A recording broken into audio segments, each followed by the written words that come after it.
In a world where the podcast multiverse is a concept about which we know frighteningly little, two dudes must become something greater than themselves, something elemental, something terrifying. A podcast. With great podcasting, there must also be great responsibility. To show the multiverse that it's full of people ready to believe in good. The multiverse will hunt us. They will send the dogs on us, because that's what needs to happen. But it won't be ready to hear from us. Not us, united.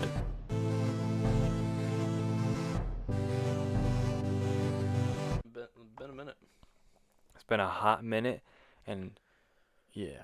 Well, we had to recover from that Stranger Things finale, I think. Yeah. I needed at least 2 weeks. Yeah. How about you? How are you feeling now? I feel good, in a post Stranger Things world, I know. I feel like I thought about, man, I cannot wait for that to finally get here.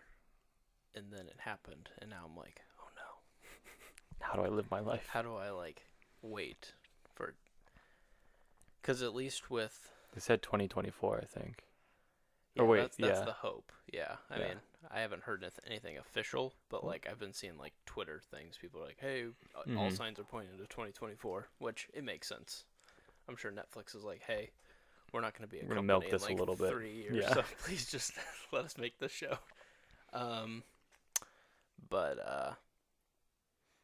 Yeah. This feels like Infinity War, but I have to wait longer than a year. Yeah. Infinity War was long enough. To be honest, there's just so much going on that I'm like, oh yeah, Stranger Things happened. That's also true. Mm-hmm. Yeah. And we have a pretty big future docket of things, too. I mean, we already are looking forward to... We got Nope coming out soon. Nope. Gotta check that out. Yeah, what's something you're looking most forward to? Nope. Yeah. Bullet Train looks pretty good. Bullet Train. Yeah. My boy, Bradley Pitt. That's what they call him in the industry. Sorry. Yeah, sorry. I know him as Bredesen Pitson. Yes. That's what all his secondary friends call him. Yep. You would be a primary friend then. Even though I watched the trailer before it happened, before for Bullet Train, before Thor and every other movie I've seen, and I pretty much know what's going to happen in that movie. Yeah. Unfortunately. It's kind of like... they just give away too much. It's like Snowpiercer, but with assassins with and comedy. John Wick stuff. Yeah. Yeah. Exactly. Yeah. Assassins on a train. Nope is... I really don't know what it's going to be, but maybe... Really don't know what's going to be? Yeah, maybe Alien. That also has too much given away in the trailer, I think, as well.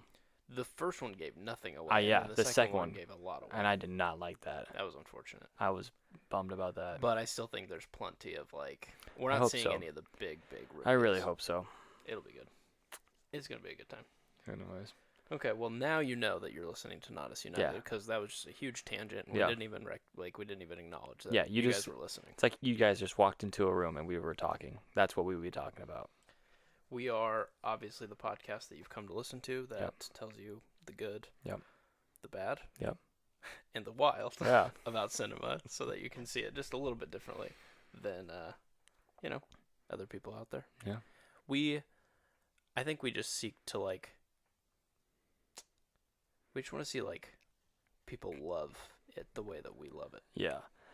That's a good point. I think even when we don't like a movie, we still want to have a conversation about it. I think the whole point in our minds is we just want to talk about movies. It doesn't matter. I think at the end of the day, even if we didn't love the movie, we're still hey, respect, and still this is something that a process that we enjoy. Yeah, exactly. No, I agree. That might be an issue. Now that we're closer to the did not think that through. If we just silent for a second, I might be able to take it out. Okay. Because if I can take around background noise, there's a cooler that's just turned on, or air conditioner that just turned on. So. Oh, okay. Yeah, sorry. Well, we're gonna figure it out. If there's a noise, then sorry guys. We're figuring out. We moved studio locations, as in we moved 5 feet closer to the cooler. That's true. That hasn't been an issue before. No. And we were like not that far away. I don't know. We'll see. Yeah, now we're closer. I didn't even think about it. I might be able to take it out of the background. Okay, perfect. We're gonna figure it out. Okay. A little bit of silence. So anyway, this week we are going to. Did we officially celebrate our 1-year anniversary yet? Yes, we talked about it. We talked about it on Stranger Things, but we didn't feel like we truly hey, we did it. You know, it's back to just the two of us. You know, this is what started it all. That's right. You and me and a dream. Yeah. Can you believe it's been a year? No. Me neither. It feels longer? In some ways, because the first episode we ever did was Quiet Place 2. That's insane. And that feels like 4 years ago. That feels like forever ago. Yeah, that feels a really long time ago. But... And then we followed it up with Independence Day. Dude, we were wild. We're insane. We were wild. We were wild. And then next was like In the Heights and Werewolves or something. Yeah, it was a double. It was a double episode. Yeah, we were crazy. Yeah. We were mad lads back then. Yeah. Nothing's changed. What's crazy to think, though, too, is that we had, 6 months of, no one going to theaters. And then we had 6 months of, everything's back to normal. And so it's been kind of a weird thing to experience. But anyway, we just wanted to properly acknowledge it. In our next episode, I think we're going to, relive some of our, favorite moments and that sort of thing. But I just feel like we took some breaks around our anniversary. And we just need to celebrate. Yeah. So, on our season finale, our season 2 finale, we'll dig deep into that. Well, cheers to almost season 2 finale. Almost season 2 finale, that's right. But on this episode, this is the most important part. We're talking about, you guessed it, the next Marvel movie. That's right.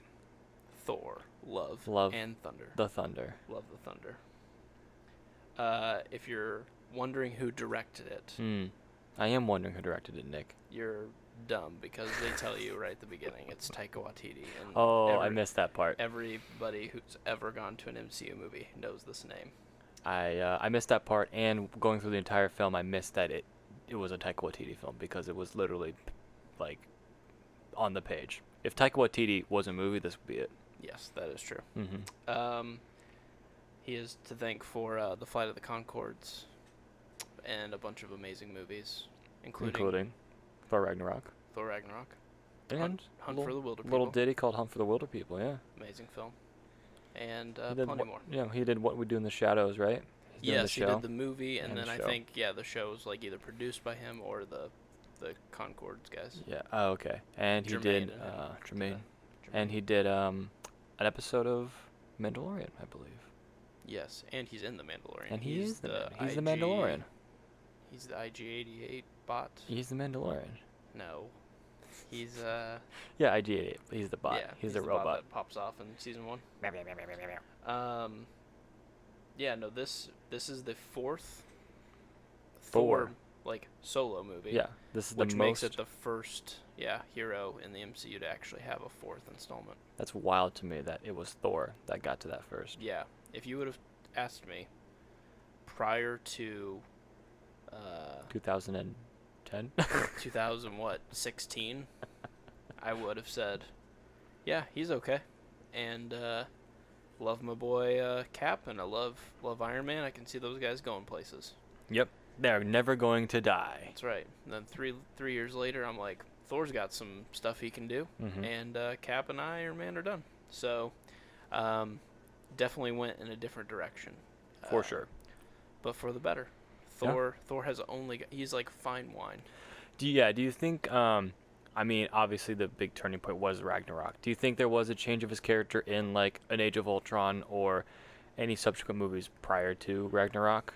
Age of Ultron at least cracked the egg of, hey, he might be up to something after this. Yeah. Which we, at that point, hadn't had really any intergalactic stuff. I don't believe Guardians was not out yet. I don't think Guardians came out quite yet. And so with him having those visions, which felt very weird in Age of Ultron, kind of out there, like, why are you taking a bath right now? Mm-hmm. And it gives you these weird powers. Mm-hmm. But Thor's hot tub time. And I think it got a lot of critiques because Justfully. you have to, with any Norse character, you just have to bring Ragnarok. It's like the only story to ever tell because it's the end of all things. And so it hinted at that in a weird way because it kind of teased, like, is he bringing Ragnarok? Mm-hmm. Is Thanos bringing Ragnarok? Is Vision Ultron about to start Ragnarok? What's happening? And then they really just used it in that movie to call Vision because Thor was like, I had a vision, and then that's why we call him Vision. Yeah. Because he is the vision that Thor had. Yeah. That's it.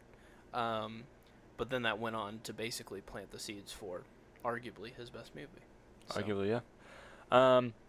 Yeah, I think I know you are a Age of Ultron defender. I am not. I'm part of the Defenders. Yes, the Defenders of Hell's the Avengers. Oh yeah, and Hell's Kitchen, yeah. So I think Age of Ultron is a bit of a mess, and part of it being like there was so much to go on through, and to be like, oh hey, also Thor Ragnarok's happening, so you better go check that out because now you got to see the next movie. It's like, I don't know, it tried to do too much, and so it's hard to go back and be like, what was Thor prior to Thor Ragnarok? Because I think best Thor is Endgame and Infinity War Thor, hands down. And I recently went back after I saw Love and Thunder. I was like, oh, I'm gonna watch Thor Ragnarok. Yeah. And it's hard to, like, that movie deserves a lot more praise than I have given it, and I think a lot of people that already have given it to. So I'm realizing that that movie it did a lot to change the character of Thor and did a lot of great things. Where he felt like this kind of like old, like Shakespearean, which was fine. You know, like I think the first Thor movie is good. I like it. Yeah. I just think the second one is like, oh, this is what middling Thor looks like. But I think his progression of a character was amazing in Endgame and Infinity War, where he like he suffered something. Yeah, I mean, his story is kind of interesting because I feel like he's the opposite of a lot of our heroes. A lot of our heroes start off with nothing, and then they slowly gain what they're looking for. So, like, Tony slowly becomes, like, a better person throughout it all, enough to be, like, loved by others, to eventually become, like, a father. Yeah. And then be, like, a hero, to, like, to save everyone. Cap very much is, like, I have nothing but spirit, and then through that spirit and a nice gallon of super soldier serum, he becomes Captain America, and then but then he ultimately wants the battle to end, and so like that's what he's working towards. Thor's kind of like, I have everything, so the only thing to do from that point on is to lose, is to take things away from him, to grow him. And so in the first one, of course, it's literally Mjolnir. It's like his weapon. And his power, like, and then eventually becomes family members. Like, and then it keeps getting more serious with family members, and then it's like, what if you just lost all of it? Yeah. And so he's slowly been chipping away, and all that's left is for a character to either be done or to grow. And then that leaves him in a really interesting spot for Infinity War Endgame transition. And so Ragnarok was, I think, kind of the spark that kind of blew up the rest of his character to allow him to do that growth. So that leading into, do you think his arc was carried further in Love and Thunder? I do. I can't get into too many spoilers in this section, but yes, I feel like he's on the upswing, and because post Endgame, we had a very hefty Thor who let himself go a bit, but ultimately like fought for what was good, and needed to get it into another like adventure, but also is clearly knowledgeable about how that he needs people. Yeah. He needs to have a team. He needs to have a purpose and that sort of thing. And so I feel like this movie tries to tackle that, and I think it does. So I will agree with that Mostly. Yeah. I think there are some good things in this movie that it does do to increase his character. I don't think his characterization is the best. Yeah. By far. I think, giving him a team, we can get into that. Yep. But I do think the main scope of what this movie was trying to do, I think it did it fairly well. I think, this movie has been pretty polarizing, and I don't think it's gonna be that polarizing between us. I think one of us is gonna enjoy it far more than the other, which seems to be a now not as united classic. But I think there are some things holding this movie back, and props to Marvel, because this is Taika Waititi as a movie. Yeah. And that's, I think, to its detriment, but I think as for a director's vision, you know what? He did it. Yeah. He did it. Yeah. And good for him. I just don't know if that particularly for me was exactly what should have happened, or something that maybe I wasn't just prepared for that.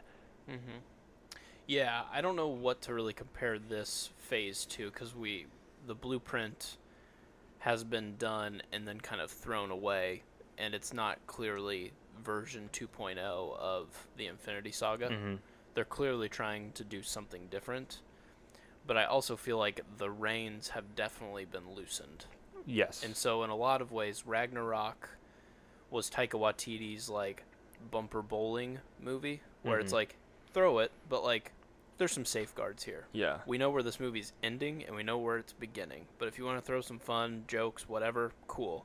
But you and the Hulk and Loki, we got some stuff for you to do by the end of this movie, so that you're ready for Infinity War. Like it couldn't really fail. It could have just been maybe less quirky because it wasn't Taika Waititi or something.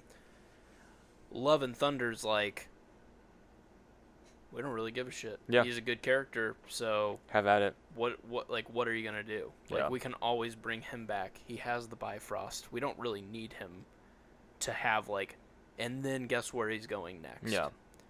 And so I feel like that allowed for a very fluid movie rather than a very rigid and structured movie. And I don't know. I don't know if that's good, if that's bad. I know it's rubbing a lot of people the wrong way right now, because I think a lot of these films are doing that. Yeah, and that's fair, and I'm supportive of that, and that the directors are truly getting the vision. Like with Multiverse of Madness, that was truly the vision.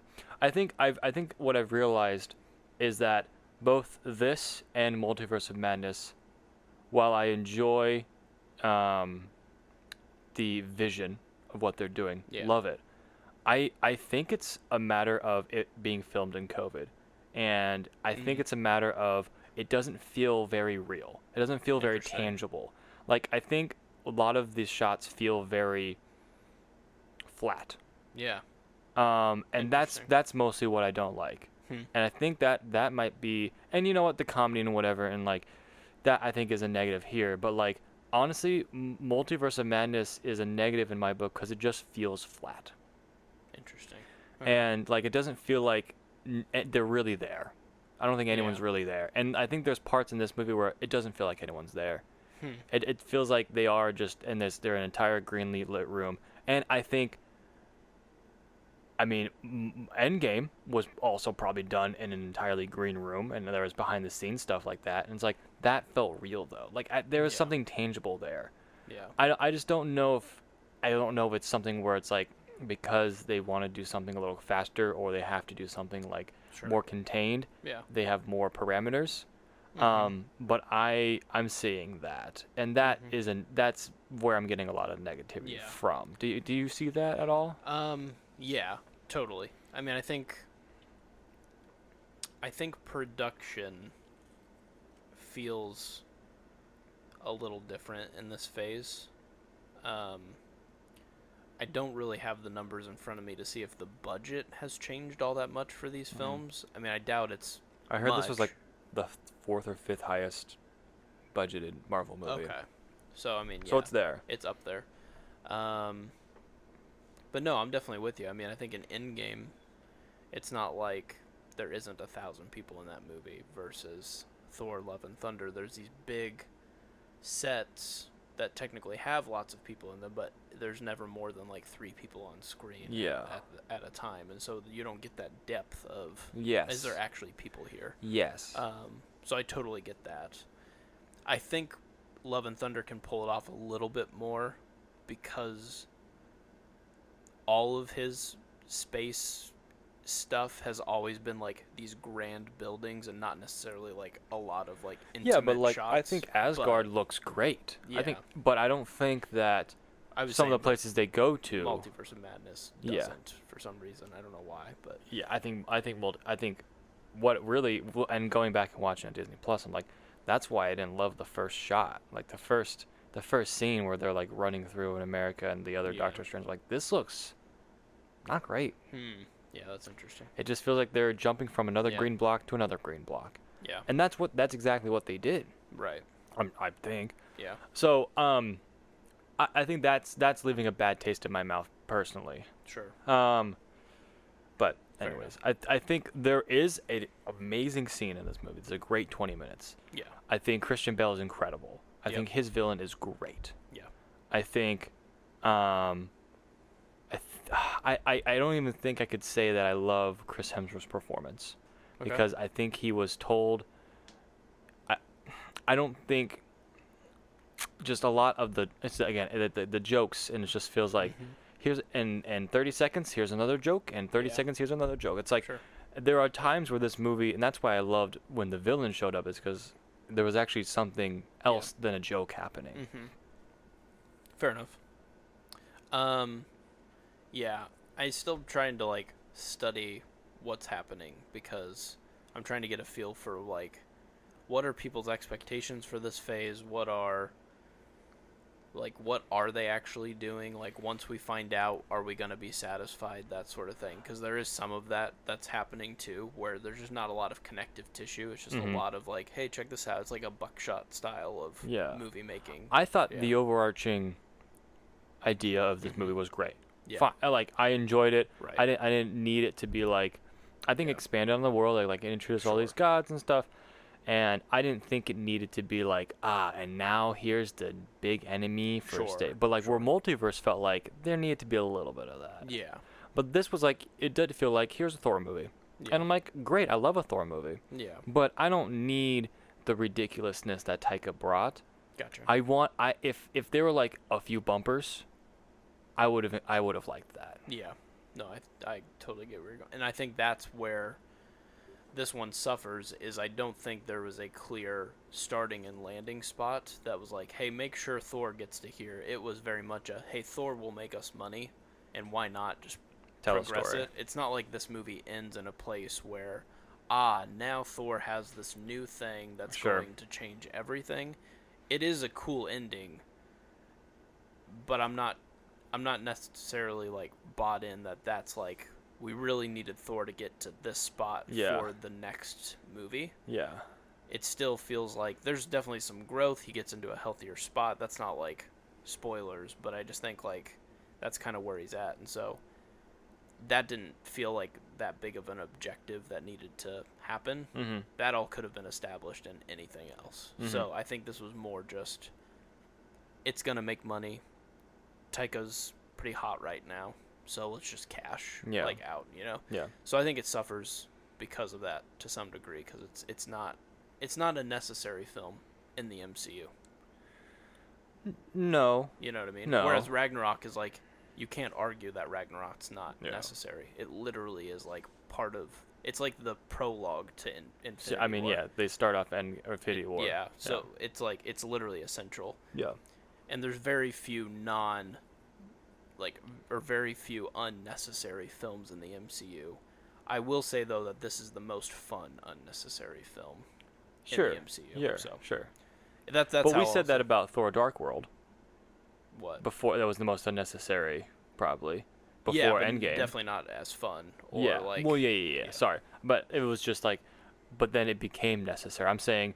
Oh, I see. Love and Thunder could become something like that, That's where they go back to it. Yeah, it did have a very like small, but yes, like maybe technically connected to the Infinity Saga there, like an Endgame. Like, God bless them for like, hey, we need to include this movie because this one's our shitty one. But like, but I don't say it unnecessarily as a negative. I just think it's good, but I think that's why there's some fatigue, because people are like, oh no, now none of these are like, how do I know which ones I have to go? What's like essential for viewing, and what's just fun, you know? And there's no way you can broadcast that as in the MCU. You're not Marvel going, make sure you watch this one, and then the asterisk ones next to those, optional. Yeah, you just can't do that. Yeah. So no, I agree. I think I enjoyed that about this movie.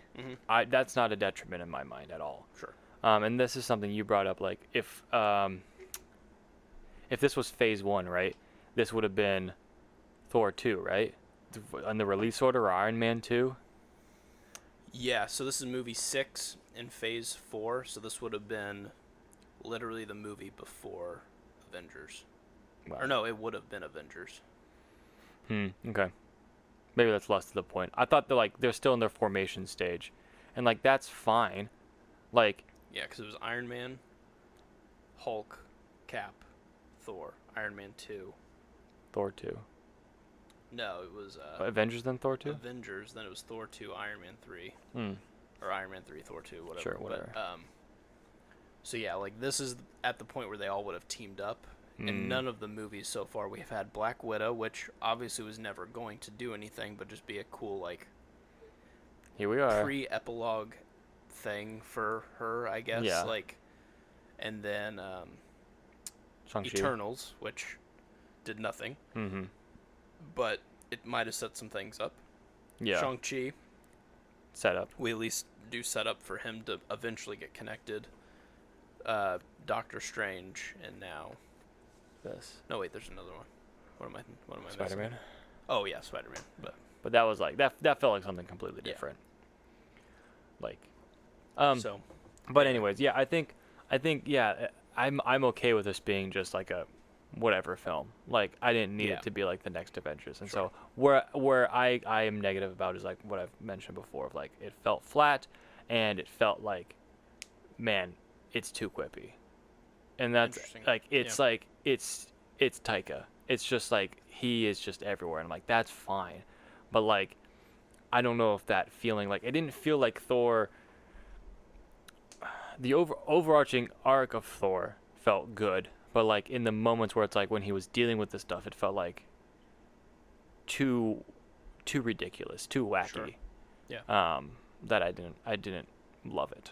Okay. You didn't love and thunder it? I didn't thunder and love it, you know? Fair enough. All right, maybe we should move on to spoilers. Yeah, what's your score? What are you giving it for people? Oh, man, this one's tricky. I think I do give it like a solid 7. Ooh, okay. Yeah. That's interesting. I thought you'd be lower, because I was going to give it a 7 as well. Wow, yeah. Okay. And I like it. Like, I also like it. Okay, cool. But I just think, like, this could have been a 10, honestly, for me. Oh, I see. Yeah. So you see a lot of missed potential. Okay. Yes. Got like, it. I enjoyed it. Yeah. And I'm probably going to, like, like it more in the future. But I think this was, like, dude, if you just, like, gave him some guidelines, this is a 10 out of 10 for me. Gotcha. Like, it's really close. So it was good source material. Just yeah. needed to kind of be handled with a little more care. So, like, so I liked it. I think there's some scene, and I think, honestly, there's one scene that gave it 3 points, but we'll get to that one. I'm excited. Okay. I looking back, I told you this, like, this makes me not like Multiverse of Madness more. Interesting. Because I don't know. I just really didn't like that movie. I just feel like this phase has been like a buffet, and none of the dishes have ever like gone together. So I'm just like, it's like comparing like a donut to a steak. I'm just like, they're both food, like, but I just like I have no idea how to compare. It was just so much easier when it was they knew they were like telling the same story over and over again with like a dude who has to learn how to be responsible with his powers. Boom. And then like it was just, okay, how do you do that differently for 5 people so that they can be Avengers?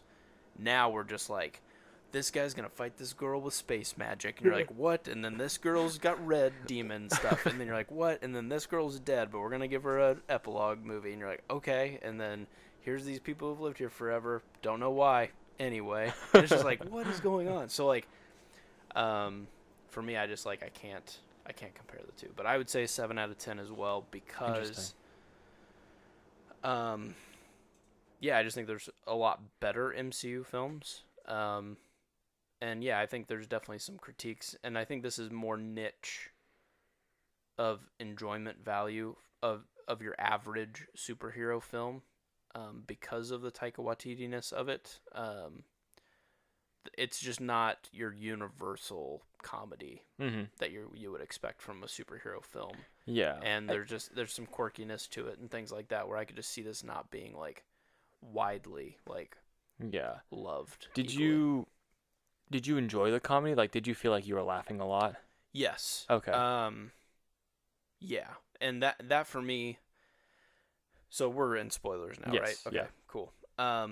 That for me was actually what I really liked about it because Thor was kind of like arrogant funny for a little bit, and then his arrogance wasn't enough to save people, and then he kind of got like sad a little bit, or a little bit more hardened.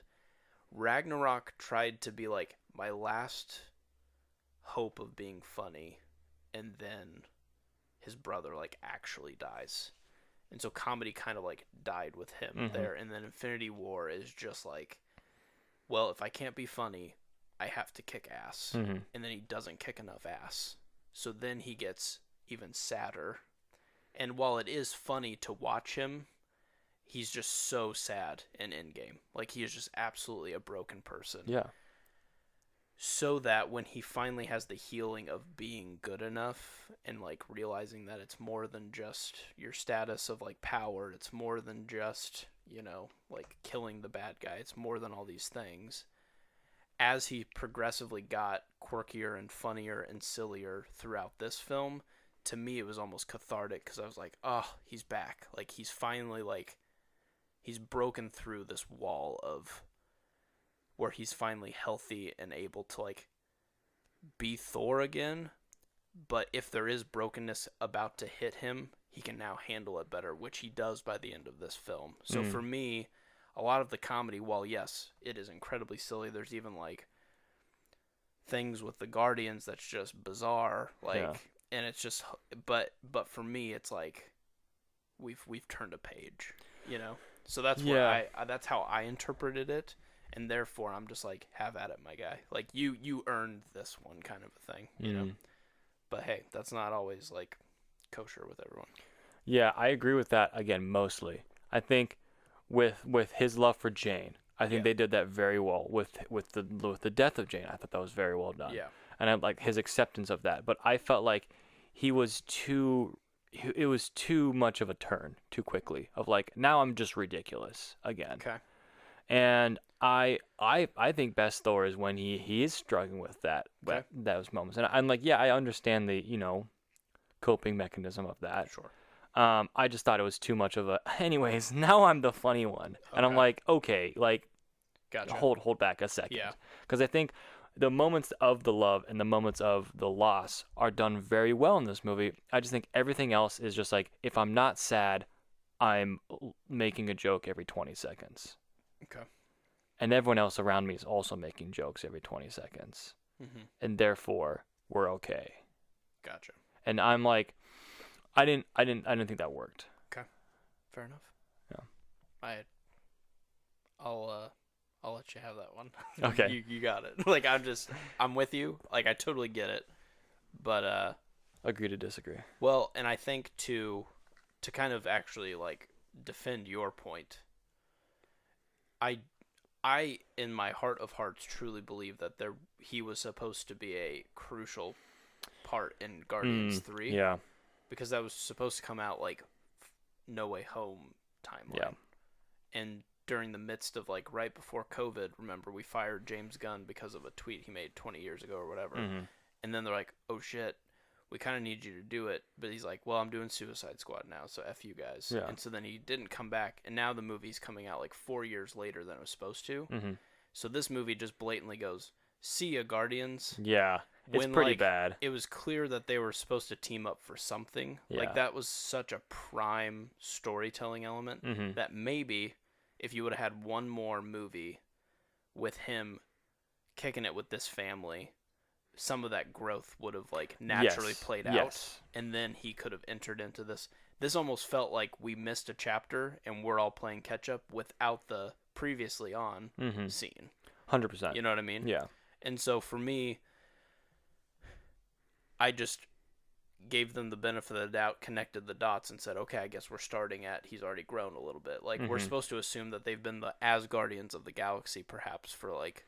Yeah, but don't you want to see that, man? Oh, 100% yeah. I want to see it. Yeah, I'm disappointed. Yeah. I just don't think this movie should be, like, docked for not showing a movie that... It's not that movie. Yeah, it's not controlled.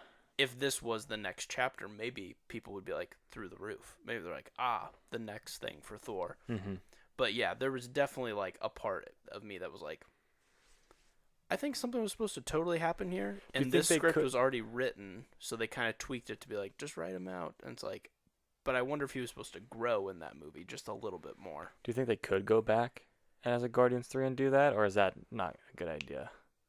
To have their finale? Could, but if it's the finale and then our true canonical last scine with them is just be like, them leaving. Yeah, no, that's not cool. I don't know. Yeah, that's not cool. Or you do like a, half of it was like, or you do like maybe like a cool like intro for 10 minutes just showing them kick ass or something. Yeah. Like, hey, that could be good. What could have been, Yeah. Because the point where it's like, anyways, the galaxy's in trouble, and this hasn't happened ever. Anyways, we should split up. Yeah, that was rough. Yeah. But it was so fast, and there was so much more story that I was like, okay. Yeah, no, but yeah, I that's get definitely it. part of why that gets docked points. I totally agree. So I think that could have given you some of that extra growth. And it's cool that you like Thor enough that you're like, I want more. I want more. Yeah. I just don't want to keep reliving let's have him lose another thing, and then like let's because like. Well, that was this movie, dude. Well, it was, but like I feel like we've already grieved the death of Jane Foster. Sure. At this point, because she like didn't exist for a while. Mm-hmm. That when they brought her back, he was already in such a healthy place that yes, he does love her, and yes, he does lose her. But it's done in such a way, and he's in such a healthier state that it more or less kind of just sharpens him to the point where he's good now. Like this was kind of. Yeah, I think. When you say a healthier state, I feel like when he's that jokey like that, it feels fake. It feels like a facade. Right, but by the end, he's going, I'm fine not being a god anymore. Yes. I'm going to spend my last few moments with her. Yes, the end where they reach, great. Yeah. The build up to that, nah. Okay, I see what you're saying. It just didn't check out with you. Yeah, it felt like when he's this silly guy, it's just a facade. And maybe that's the point. Like he's just like, everything's fine.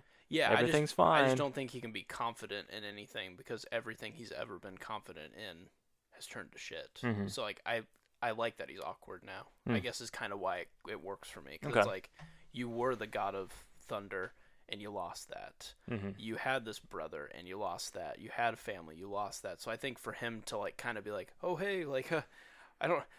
Honestly, every time I've cared about something, it dies. So I don't really know how to act right now. Kind of a thing. To Fair. me, kind of that checks out. Okay. So, but anyway, that's where I'm at with Thor. But I have my Thor Ragnarok poster back there. It's still glorious. All time. I will still say, as much as I love Love and Thunder, I think Ragnarok is still the overall better film of the Thor franchise. But I do thoroughly enjoy Love and Thunder, and I hope people see it because, like, I say it's unnecessary just in the means of the mega what context. happens at the beginning of this film and what happens at the end of this film. I don't think will change the trajectory of where the MCU is going. He just now might have a cool little side character that he can do stuff with. And now Hercules is coming after him or something. Well, and that's dope. I mean, a boy road kid. Yeah. Because one thing they haven't, I don't think, done well is, like, what if it truly was just God versus God? Yeah. it's always been like the god killer, or like I guess Loki's kind of like, he is the god of mischief, right? But like a bunch of elves, or and we already a relived big that over and over again. Robot, yeah. And who knows? Maybe Loki and him will reunion again. I guess they're people caught when his shirt gets torn off. You can see a tattoo. Yeah, Loki, yeah. And it's all the people who have died in his life. Yeah. But Loki has a question mark next to it. Yeah, nice. So it's just like, he's like, I'm pretty sure. Yeah. But like, I still need to tattoo a question mark, because like there might still be a chance. That's My funny. brother's like, and we all know he's alive. So yeah, but that's a different Loki. It is, but it's still like, he can still jump into our universe. Right. So fingers crossed. Yeah. Question mark. The sun will shine on them once again. Let's go into Gorr. Gorr v Thor. Gorr v Thor. What'd you think of the introduction scene? That was pretty dope. Yeah. I was caught off guard a little bit, because all of the promos, he was very white and black and like almost Voldemort-esque, in the way he was portrayed. So when you see him just kind of normal, the one thing I would have liked was maybe an explanation of where we were at. Sure. And what alien is he, or is he a human, or what is he, and why is he believing in those gods? But because Christian Bale is such a baller, like, I didn't need any more time. Yeah. To be like, you killed it. Like, you literally like had 3 lines, and then you become the god killer, and I'm like, we get it. This checks out. Yep. Like, it was only 5 minutes, but it checks out. I thought it was a great introduction. It was wild. Yeah. Like, and in a really cool, yeah, I mean, that was just cleanly cut, like, storytelling. Like, that was really well done. I think for me, world building, though, the one critique I would have is like, what world is this? And why are their gods just chilling? Or like, it was all desert, but then he like found a random oasis, like, so that was kind of cool. But I also liked how the gods like were portrayed. And were arrogant like yeah, I liked that. I liked the way that the sword was like speaking to him, and then it shows up on his arm. Very, very cool opening scene. Liked it a lot. Were you disappointed by we didn't get that much Gorr the God butchering? We were like, oh, anyway, he's killed another God butcher. Yeah, he's the God butcher. The Christian Bale of it all made me wonder: did they get him for 10 minutes, or did they get him for movies? Because going into this, I was like, oh shit! Like, the God butcher sounds like he's gonna do some shit. Yeah. And like continue to do some shit. Mm-hmm. And off screen, I think he massacres like a lot of dudes. Yeah. I would just like to have seen a little bit of that. Yes. Oh yeah, this movie could have totally had 15 more minutes, and it would have been fine. Mm-hmm. Just to fill out a few things. Yeah. So no, I mean, I think ultimately, I would have liked more time with him. But he will still be one of the most memorable. I told my cousin when I was talking to him, I was like, I don't know if he's like a top 5 villain in the MCU of all time, just because of screen time. But I think he is definitely one of the most memorable 100%. Villains of all time. Yeah, no doubt. In the MCU, like, which just goes give all the credit to Christian Bale, because that's insane. If you can only spend roughly 15 minutes on screen and already be that memorable and not make it, that's pretty good. He did great. I loved everything about Christian Bale. Yeah. Thoughts on Jane coming back?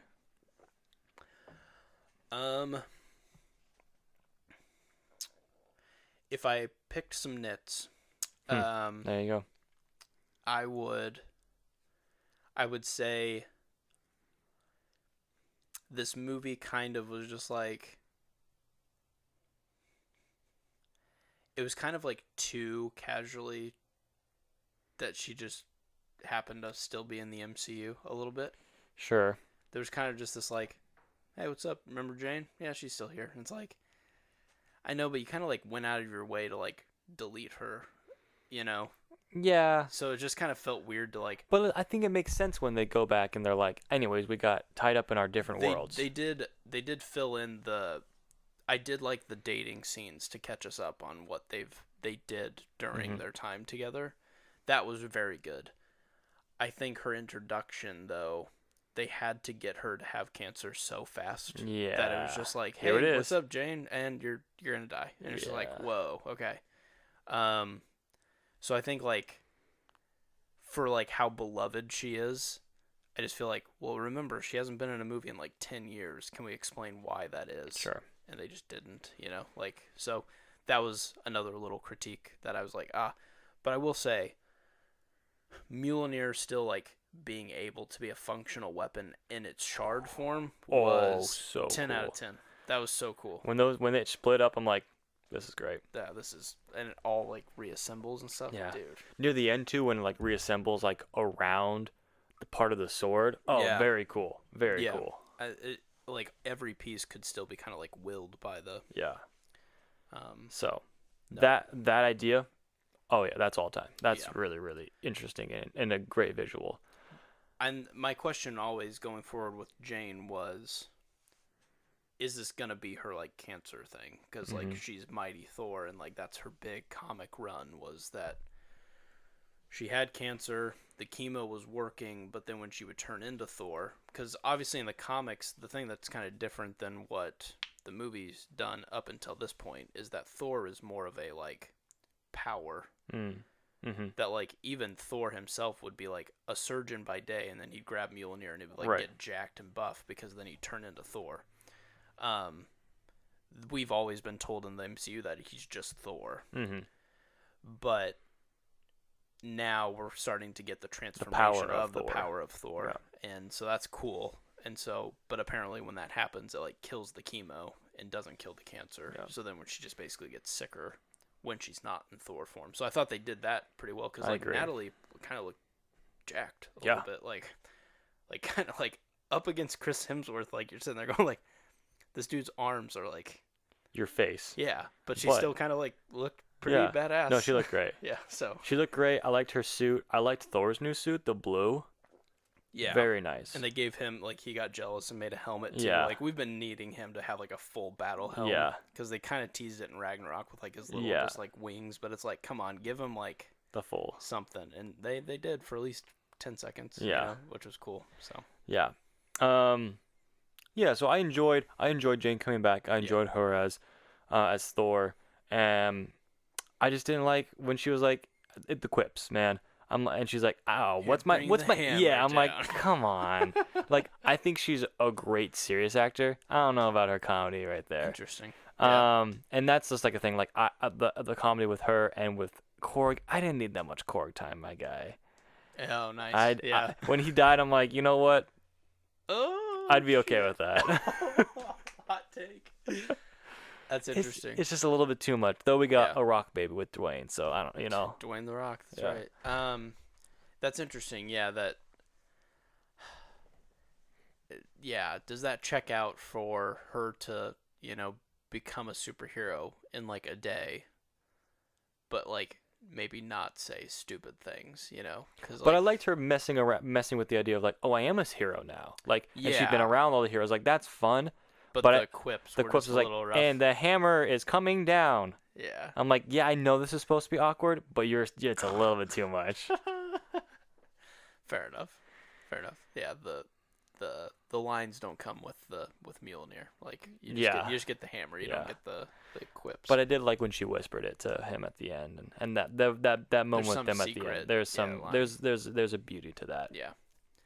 Yeah, so I do like when he gave her tips, too. He's like, yeah, it took me a long time to come up with, like, what would you say? Like, you want me to bring my hammer down? She's like, oh, nice, that's badass. Or, like, whatever. And it's like, it's not even that good of a line, so it's just like... Yeah, but they're in love and whatever, Yeah, it's great. They're love and thunder. It's fine. Oh, yeah, the end, when it was, like, love and thunder, I'm like, oh, I get it. It's a love story. It took me a hot second. Well, and I almost was like, wait... Is her name Love? But then I was like, I'm reading too much into this. No, but like now that he's Love and Thunder. What are your thoughts on his storyline continuing to?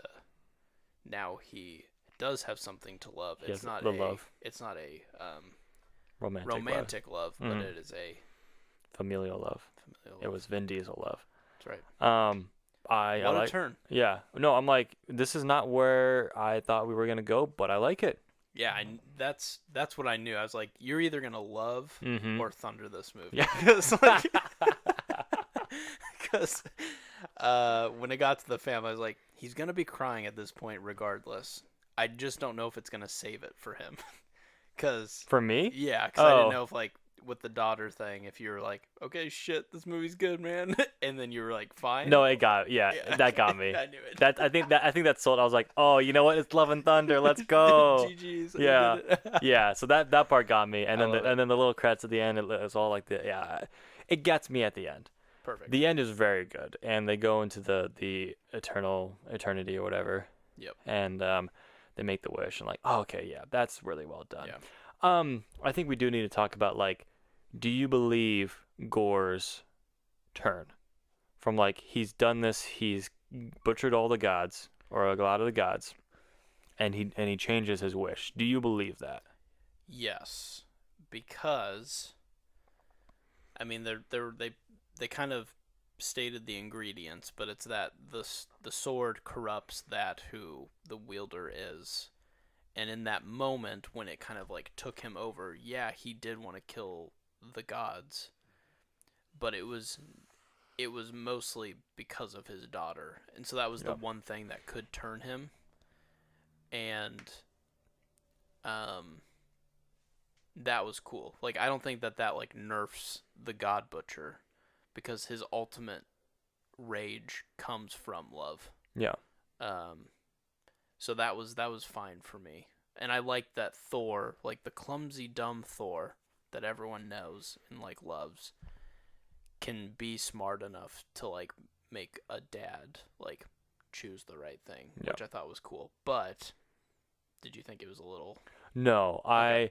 I think this is another point where you're either made or broken on this movie. Yeah. Where I'm like, you know what? I get that. And I particularly like it because she's given the power of a god. Yeah. I like that because So that's what his wish was for? Or it's like she was reborn with the power of a god. Oh, damn. With like the laser beams. Well, okay. I knew that she did have that, but is that why he did wish her to become one? Yes. Oh, okay. I yes. didn't catch that. I think so. I guess he didn't technically say his wish. But No, but I think that's cool. 'Cause I like that. So like I want her to be the best god. Yes, I want her to be an example. I want her to be something cool. that these other people weren't. Yeah. And so I think that is great. Yeah. I think that's really good. I think. And he showed her that, and Thor showed him that it could exist. Yes. Yeah. Yeah. So I get that. I totally get that. But also like, couldn't you be like, and I'm also still alive and around? That's interesting. Is it like a one wish with some caveats? Right. Because if you can be like, and kill all the gods, but also, my daughter's back. Yeah. Maybe, I don't know. Maybe there's no ands. And I think no commas in the wish. I wish my daughter. Well, let's see. We could probably. I wish I weren't dead, so that I could I could have my daughter back. That comes back to life. I don't know if a run-on sentence. Like, no, it doesn't have an end in it. What are the rules? I'll ask the space dude. Nah. All right, I get it. No, I. That's if you go into the His semantics heart like that. He wasn't gonna do both. Yeah. Yeah. Because Thor proved to him that by just blatantly killing all gods, he is still doing wrong. Mm. Whereas he thought, no, they're all the same. I mean, but was he wrong? No, because Thor changed his mind. But like all the other gods except for Thor were. Good. I mean the gods suck. Yeah. For sure. Mm-hmm. But it only takes one god not sucking for it to. You can't kill all of them. Mm-hmm. You know what I mean? Like if they're capable of becoming good. Mm-hmm. Which Thor, I mean, like if this was Thor before all of his stuff. Before Thor. He's getting killed. Yeah. Like, in a heartbeat. Before Thor. Before the Thor. Yeah. Before the thunder and the love. Yeah. Yeah, dead 9 times out of 10. Yeah. So I actually enjoyed it. I think they picked the right guy to play him, Gorr. But I mean, I think everything was sold. I think that shows you that like money can buy you some storytelling, because if it's good enough acting, some of that stuff can just. No, it worked. Everything about him worked. Particularly that black and white scene. Oh yeah. That's the scene I love. Yeah, those two scenes, the two scenes that really stick out to me as like 10 out of 10, was his little planet in the Shadow Realm, which is actually like a 5 foot by like 10 foot little rock of a moon or something. Like, it's weird. They crash right into it. This like weird like stop motion kind of animation. Yeah. Oh, really cool. Well, so I looked into like how they did that, and I listened to an interview with Taika Waititi, and he said they used this new technology for the first time on this movie because it's a buddy of his that did it. They set up the whole stage, and they have these strobes, and they said it's so smart that basically what they're doing is they're all firing off so fast that it just can like look like it's lit. But then in editing the video, you can go, all right, I want to look at Christian Bale and I want to turn off 10 of those lights, and it turns it off in the shot. Wow.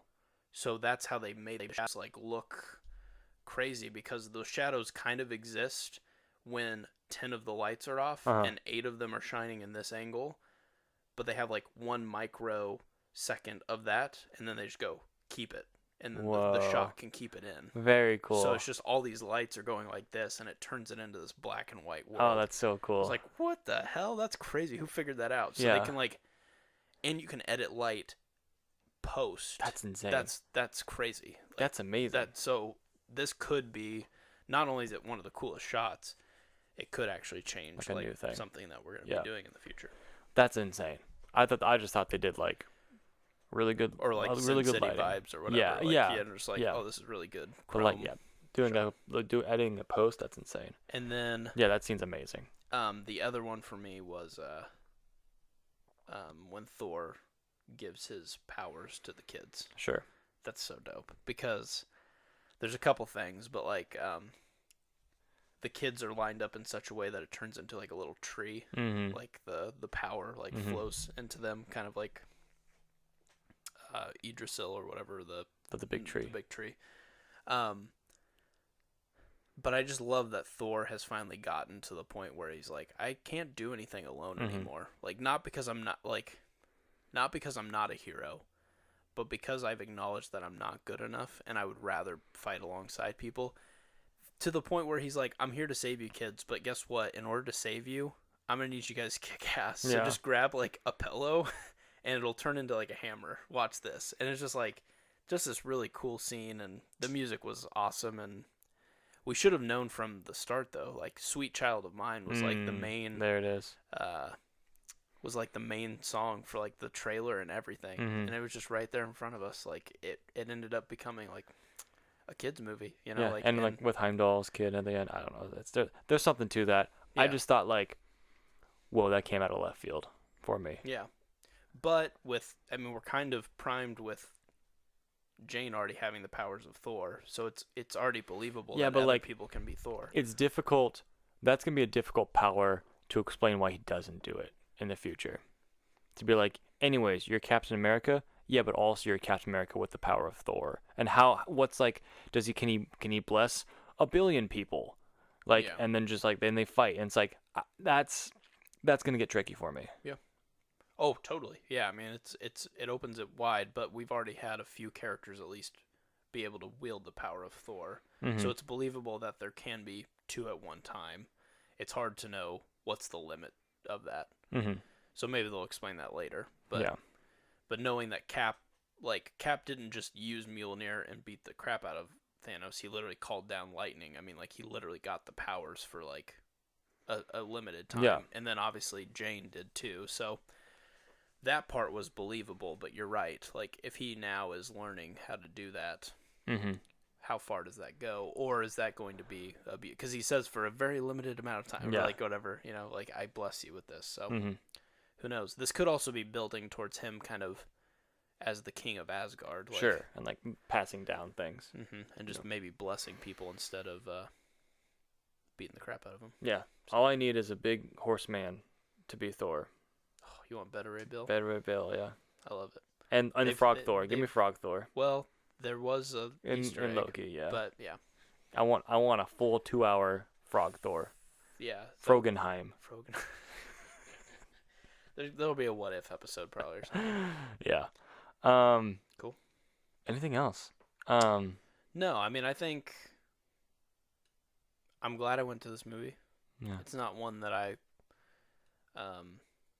want to miss or want others to miss, but I do think we are in that shadow realm of the MCU where I just don't think we know what we're gonna get for a little bit, and that might not be what you're looking for. Yeah. And I'm sorry, like I'm not up to date on every single. I'm still a little behind on I didn't catch Miss Marvel in the time that it came out, but like we are in that phase of like it is coming at us, so we might have to pick and choose a little bit, but it's hard to know what's essential and what's just fun. That's the tricky part, because I guess too, if you considered all the shows, we had like 4 or 5 shows too, so like and it doesn't feel like a lot of stuff has really progressed, and I think that's where a lot of people are like getting frustrated. Yes, hour-wise, there has been, after Miss Marvel, there's been enough hours of content to be the same amount as the Infinity Saga. Yeah, see? Twice. Seriously? Yeah. Holy cow. Because there was like 6 movies, and then like 8 movies. Or maybe it's just the same amount as Infinity. No, because it's like we have like 50 hours in Phase 4. Wow. See, that's frustrating. I think to some people. So I guess I think that's where it's like we're just been revving up for a long time. Yeah. But I also like want to like warn people too, if we have watched 50 hours of content and that amount of content in the last, what would Phase 4 have been? The last 3 years has been the same amount as the 10 years prior to that. There's probably going to be some stuff that isn't quite as good because it's getting pumped out so much faster. And B, you've consumed all of that. Like, isn't it awesome that there is just that much content? It might be the time. It might be the time to start picking and choosing, but it also might just be the time to be like, what are you wanting? Because they're giving you everything. They're just not maybe giving it to you. I mean, we could go back to 2 movies a year and no TV shows, and then it would all rely on Thor: Love and Thunder to be like, that's it. What'd you think? Well, it sucked because it didn't do anything, and now you gotta wait a year. Yeah, but I feel like there is a little more justification in that. Yeah. When we saw Thor: The Dark World, we went like, man, Marvel's over. I just feel like after 10 years and however many hours of stuff, it's like, I think it does weigh down on some people. Sure. And I feel like I'm more rejuvenated because of the break of COVID, that we didn't get anything. I think if we went straight into a lot of this stuff, I would feel a lot of fatigue. And I think you see a lot of the formula start popping up here. I think a year off. Yeah, I think we see a lot of the. I think people are just fatigued in a way. Fair enough.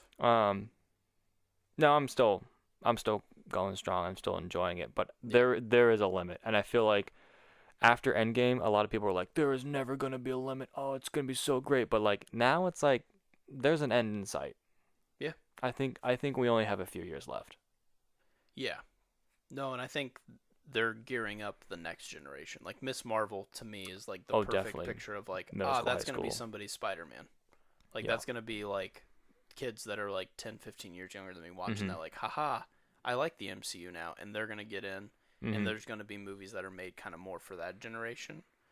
And like it's going to become like the Star Wars of it all too. Like, hey, those were kind of made for your thing. So you're probably going to like those ones more than we liked. Like we just liked Iron Man the best because like that was top tier. Yeah. It's like, well, but this stuff. So anyway, yeah, we're in an interesting time. But yeah, I do think maybe quality has dipped enough that people are like, maybe we are getting close. But they're still too close to rebooting it. Like they can't just. No, they need to finish whatever this major thing is, what's King or whatever. Yeah. Then after that is your reboot for sure. Interesting. Because we haven't even gotten like X-Men or Fantastic Four or anything. Right. Like so we that's still what need I'm to wondering. get that. Are they going to drag this out, or are they going to be like, nice, now we're jumping to another universe. Here's Iron Man, Cap, and everyone's back again, and we're just starting over. No, I think you got like 5 years. Yeah, but you think we're gonna like recast Iron Man and Cap and we're doing it all over again? In 7 years. Interesting. That's my prediction I've thought about for 3 minutes. MCU2. Yeah. All right. MC2. MC2. You got MC straight direct to you. Marvel Cinematic to you. Two verse. Okay. I don't know. That's a wild theory I'm throwing out there. All right. 7 years. I'm not saying you're wrong, but either we get the return. Things are moving fast and slow at the same time. Like they're clearly taking their time implementing some things, and they are just cramming content down our throats. Yeah, at the I same don't time. think that works. Yeah. Okay. I don't think that works. We need some X-Men fast. We need Fantastic Four fast. Mm-hmm. Okay, I'm with you. And I think you can continue some of those characters into this new universe. Be like, and then the X-Men were also here. Maybe that's the Doctor Strange of it all. Maybe he's gonna go, you know what? In my infinite knowledge of the multiverse, our universe sucks. So, or it's probably gonna be a Secret Wars thing. Oh too. yes, 100%. And maybe the other universe wins, or whatever. Yeah. And we just go there. Yeah. And it's like, you know what? We'll keep like your 5 best guys. MCU's done, and now we're the DCEU MCU, and it's like what? Batman. Because Disney bought Batman, just Batman, and just to piss off DC. Oh, that'd be so funny. Who knows? Yeah. All right. Okay. Well, anyway, I get it. So there's your tangent intro, Mm-hmm. a nice history on Thor, Mm-hmm. and then a review A on Thor story, if you will. a Thor story, if you will, and yeah, we hope you love and thundered us, and we appreciate you choosing Not Us United. We'll see ya. Bye. You've just listened to Not Us United. You can find us under Not Us United on Spotify, iTunes, and YouTube. Please leave us a review and consider subscribing to our podcast. You can reach out for future podcast topic suggestions at notusunitedpod@gmail.com.